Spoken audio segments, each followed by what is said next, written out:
apartemennya. Kalau kamu belum nonton video part 1, maka silakan tonton terlebih dahulu. Link video aku taruh di deskripsi, dan di situ kamu akan tahu bagaimana keseruan film ini. Jangan lupa subscribe kalau kamu suka dengan video-video di channel ini, dan aktifkan lonceng notifikasi agar tidak ketinggalan video seru selanjutnya. Di video sebelumnya, diceritakan Kyung Min menelpon polisi karena melihat seorang wanita yang diikat di suatu kamar. Dan tak lama kemudian terlihat seorang pria yang diduga si psikopat akan masuk ke rumah tersebut. Sedangkan di tempat lain, Hyojo sudah bertemu dengan wanita di minimarket tadi. Namun ternyata wanita tersebut bukanlah Sung Hye, seperti yang dicurigai sebelumnya. Lalu kembali lagi ke Kyung Min, dia bersembunyi di bawah tempat tidur dan mendengarkan pria tadi berbicara dengan wanita yang ada di atas kasur. Si pria berkata bahwa ada SMS masuk dari seseorang bernama Hyojo yang mencarinya. Dan dari ucapannya tersebut, menyatakan bahwa yang ada di kasur itu adalah Sung Hye. Karena seperti yang kita tahu, bahwa sebelumnya Hyojo pernah mengirim pesan ke nomor Sung Hye untuk mencari informasi. Setelah itu, si pria berkata bahwa saat ini sudah menemukan pengganti dari Sung Hye, yaitu seorang wanita yang mempunyai kamar apartemen tepat di atas kamar Sung Hye. Kyung Min kaget mendengarnya, karena itu adalah kamar miliknya. Dan berarti, fix, si pria ini adalah psikopat yang selama ini meneror Kyung Min. Setelah itu, Kyung Min berpindah posisi sembunyi di belakang pintu, dan dia melihat hal yang mengagetkan. Karena ternyata kaki Sung Hye sudah dimutilasi. Bahkan si psikopat mulai membunuh Sung Hye, mungkin karena dia sudah mendapatkan target baru yaitu Kyung Min. Dan mencoba untuk memotong tangannya dengan gergaji. Untung saja terdengar suara kucing yang menggagalkan aksi tersebut. Tidak tahan dengan apa yang sudah dia lihat, akhirnya Kyung Min memutuskan untuk kabur saat ada kesempatan.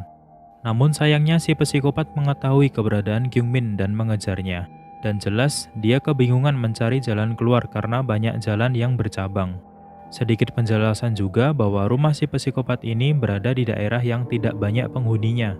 Itulah mengapa tidak pernah ketahuan. Akhirnya Kyung Min memutuskan untuk bersembunyi. Namun apes, si psikopat mengetahuinya dan Kyung Min pun mulai terpojok. Untung saja Hyojo datang menolong dan mencoba memberi perlawanan. Namun setelah itu si psikopat langsung melarikan diri karena mengetahui polisi yang sudah sampai di tempat tersebut. Diceritakanlah semua yang ada di rumah tersebut kepada seorang detektif yang bernama Detektif Lee. Sayangnya, saat polisi masuk ke rumah tersebut, ternyata sudah kosong dan tidak ada siapa-siapa. Jadi sulit untuk menemukan pelakunya. Ditambah lagi, Kyung Min hanya bisa memberikan petunjuk bahwa si psikopat ini menggunakan arloji kuno. Jelas itu saja tidak cukup. Namun tak lama kemudian ada polisi yang menginfokan bahwa ada penemuan mayat yang dibuang di tempat sampah. Dan setelah dicek, itu adalah mayat Sung Hye yang memegang kartu nama pegawai bank milik Kyung Min. Sampai di sini kita sudah tahu apa yang dilakukan si psikopat ini. Kurang lebih seperti ini alurnya. Kalau kalian sudah nonton opening video part 1, kalian akan melihat seorang wanita yang dibekap dari belakang. Itu adalah Sung Hye. Sung Hye diculik dan dibawa ke suatu rumah sebagai pemuas nafsu si psikopat ini. Sedangkan kenapa kakinya dipotong, nanti aku akan jelaskan mendekati akhir video. Lalu seiring waktu berlalu, si psikopat mulai tertarik dengan wanita baru yaitu Kyung Min. Kejadian ini diperlihatkan di video part 1, di mana si psikopat membius Kyung Min dan tidur bersamanya. Setelah itu Sung Hye dibunuh karena si psikopat sudah menemukan korban yang baru yaitu Kyung Min. Untungnya, Kyung Min mendapatkan beberapa petunjuk yang membawanya sampai di rumah itu dan tahu kebenarannya. Petunjuk apa itu? Semuanya sudah aku ceritakan di part 1. Kalau sudah, mari kita lanjut. Tentunya keseruan film ini masih berlanjut karena kita masih mempertanyakan siapa si psikopat ini. Akhirnya Detektif Lee melakukan interogasi terhadap Gi Jung sesuai permintaan dari Kyung Min dengan beberapa kecurigaan, yaitu yang pertama adalah karena ditemukan kartu nama pegawai bank milik Kyung Min di mayat Sung Hye. Seperti yang kita ketahui bahwa sebelumnya Kyung Min pernah memberikan kartu tersebut saat melayani Gi Jung di bank. Yang kedua, karena Gi Jung selama ini selalu bersikap aneh dan mengusik Kyung Min. Dan yang ketiga, Gi Jung pernah tertangkap CCTV saat sedang menguntit Kyung Min di apartemennya. Di sini Detektif Lee juga tampak curiga dengan Ki Jung yang memakai arloji kuno seperti yang disampaikan Kyung Min sebelumnya. Kita mungkin juga nggak asing dengan arloji ini. Tampak sama seperti yang digunakan si psikopat di kamar Kyung Min dan di rumah penculikan tadi. Namun semua dugaan yang ada tidak bisa menjadikannya sebagai tersangka karena bukti yang ada masih berupa asumsi dan belum pasti. Jelas Kyung Min merasa tidak aman karena si psikopat masih belum tertangkap. Akhirnya, dia memutuskan untuk berpamitan dengan Dong Hun, si penjaga apartemen, lalu pindah ke apartemen yang lain. Setelah itu, tanpa disangka-sangka, Ki Jung mendatangi apartemen lama Kyung Min untuk mencarinya. Namun diinfokan oleh Dong Hun bahwa yang bersangkutan sudah pindah. Lalu Ki Jung berbohong bahwa dia adalah sepupu Kyung Min yang ingin memberitahukan bahwa ayah Kyung Min sedang sakit dan meminta nomor telepon petugas pindahan untuk mengetahui lokasi apartemennya yang baru. Sampai suatu ketika, Kyung Min mendapatkan paket yang berisi ponsel. Di ponsel tersebut, tampak beberapa foto dirinya yang sedang tidur. Sudah pasti itu dikirimkan oleh si psikopat mesum yang sering tidur di kamar Kyung Min. Tidak berhenti sampai di situ, tak lama kemudian ada panggilan video call masuk dari nomor Hyojo. Namun setelah diterima, ternyata itu adalah si psikopat yang berada di kamar Hyojo dan menampilkan isi kamar Hyojo. Hal ini membuat Kyung Min panik dan buru-buru menuju apartemen Hyojo karena ia takut terjadi hal-hal yang tidak diinginkan. Tapi bodohnya, dia lupa mengunci pintu apartemennya dan membiarkan kuncinya tertaruh begitu saja di meja. Sesampainya di depan kamar Hyojo, dia langsung menggedor pintu namun tidak ada respon. Sementara video call masih berlangsung, memperlihatkan kaki Hyojo yang akan digergaji oleh si psikopat. Ngilu banget sih ini. Dan saat akan menjebol gagang pintu dengan apar, tiba-tiba muncul Ki Jung yang langsung memukul Kyung Min sampai terjatuh. Dan di sini terjadi sedikit perlawanan karena Kyung Min tidak terima sahabatnya telah dicelakai. Untung saja Detektif Lee segera datang untuk menyelamatkan serta meringkus Ki Jung. Sedangkan Kyung Min masuk ke dalam kamar dan mendapati temannya sudah terluka akibat kakinya digergaji. Namun untung belum selesai dan tidak sampai putus.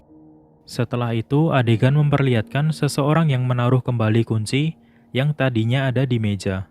Tampaknya itu adalah si psikopat yang selesai menduplikasi kunci. Loh, tapi orang yang dicurigai sebagai psikopat adalah Ki Jung, sedangkan dia diamankan polisi di apartemen Hyojo. Lantas, siapa dia sebenarnya? Hari sudah berganti. Kyung Min menemui Hyojo di rumah sakit dan untunglah keadaannya sudah mulai membaik. Dan Hyojo tidak menyalahkan siapapun atas kejadian tersebut. Malah dia tetap menyemangati Kyung Min sahabatnya. Wah, salut banget deh sama pertemanan seperti ini. Tak lama kemudian, Detektif Lee datang dan memberikan CCTV berbentuk penguin untuk ditaruh di kamar Kyung Min. Tidak lain adalah untuk mengetahui apabila terjadi hal-hal yang tidak diinginkan. Lalu CCTV tersebut ditaruh pada rak di atas tempat tidurnya. Suatu malam Kyung Min sedang berbelanja di minimarket. Dan dia bertemu dengan Dong Hun, penjaga shift pagi di apartemennya yang dulu. Namun hal yang mengejutkan terjadi. Di sini Kyung Min tanpa sengaja melihat Dong Hun membeli bubur sayur, sama seperti yang dia temukan di depan rumah penculikan. Dan tampak juga arloji kuno Dong Hun seperti tidak asing baginya, yaitu arloji kuno yang digunakan oleh si psikopat. Apakah hanya kebetulan saja, Ki Jung juga mempunyai arloji kuno yang sama. Dan sebentar lagi kita akan tahu kebenarannya seperti apa dan siapa psikopat tersebut. Kyung Min yang ketakutan langsung buru-buru meninggalkan minimarket dan dia memutuskan untuk pulang. Sesampainya di kamar, dia mendapatkan telepon dari Detektif Lee yang menginfokan bahwa Ki Jung bukan pelaku dari kasus selama ini karena hasil tes DNA-nya tidak cocok. Lebih mengagetkan lagi, Ki Jung sudah mati, dibunuh oleh seseorang. Berarti kita sudah tahu siapa pelaku sebenarnya. Kyung Min tampak syok dan dia merenung di atas kasur. Lalu lagi-lagi dia menemukan hal yang mengagetkan. Karena tampak bubur sayur yang tadi dibeli oleh Dong Hun berada di atas meja kamarnya. Dengan keadaan dia mematung, dia membuka HP dan mengecek CCTV. Ternyata ada orang yang lebih dulu masuk ke dalam kamarnya. Dan tidak lain adalah Dong Hun. Lalu, Dong Hun bersembunyi di bawah tempat tidur Kyung Min. Jadi, tadi yang menduplikasi kunci itu adalah Dong Hun, agar dia memiliki akses untuk keluar masuk kamar apartemen tersebut. Perasaan Kyung Min mulai tak karuan di sini. Berarti di bawahnya sekarang, sudah ada Dong Hun yang bisa kapan saja mencelakainya. Lalu tanpa pikir panjang, Kyungmin berusaha untuk kabur. Namun sayangnya, dia dengan mudah tertangkap oleh si psikopat mesum ini. Adegan berpindah ke suatu kamar, dan di sini tampak Kyungmin sempoyongan setelah dibius. Dia tampak ketakutan dan ingin pergi dari tempat tersebut. Yang akhirnya, Dong-hun memberikan kesempatan untuk kabur dari tempat tersebut. Dengan konsekuensi, kalau nanti tertangkap lagi, maka kakinya akan dipotong. Nah, mungkin ini juga yang terjadi pada Sung-hye. Akhirnya Kyungmin melawan dan mencoba untuk kabur. Namun usahanya sia-sia karena seluruh tempat tersebut sudah ditutup sehingga sulit untuk bisa keluar. Dan dia memutuskan untuk bersembunyi. Di tempat lain, Detektif Lee mendapatkan info bahwa Dong-hun si penjaga apartemen ini berhenti dari pekerjaannya dan menghilang sehari setelah kematian Ki-jung. Dong-hun juga semakin dicurigai karena dulu dia pernah bekerja di suatu hotel dan hotel tersebut sering terjadi kejadian aneh. Seperti seorang wanita yang bunuh diri dan ada juga seorang wanita yang menghilang. Lalu dikabarkan juga bahwa Dong-hun pergi ke Seoul setelah kejadian-kejadian tersebut. Sampai akhirnya hotel tersebut ditutup sampai saat ini. Dong-hun pun dicurigai berada di hotel yang sudah tutup tersebut. Karena memang tempatnya yang jauh dari kota dan sangat aman untuk melakukan kejahatan.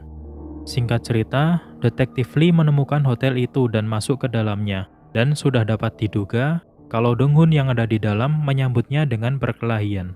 Awalnya si detektif unggul dalam pertarungan. Namun naas, pada akhirnya si psikopat inilah yang berhasil membunuh detektif. Tidak hanya berkelahi dengan detektif, si psikopat juga berkelahi dengan Kyungmin sampai mereka tiba-tiba kejatuhan sebuah lemari berukuran besar. Dan tangan si psikopat tertusuk paku. Tapi tetap aja nggak ada sakit-sakitnya ini psikopat. Malah pikirannya cuma nafsu, pengen segidi papap sama Kyungmin. Tapi tenang aja, karena Kyungmin bisa memenangkannya kok. Setelah mendorong kepala Dong-hun sampai tertusuk paku di belakangnya lalu mati seketika. Di sini cerita berakhir bahagia. Kyungmin juga tidak ditahan atas pembunuhan tersebut karena dianggap sebagai pembelaan diri. Bisa kita ambil kesimpulan bahwa Dong-hun ini adalah jenis psikopat yang berhubungan dengan percintaan, atau lebih mengarah ke sesuatu yang mesum.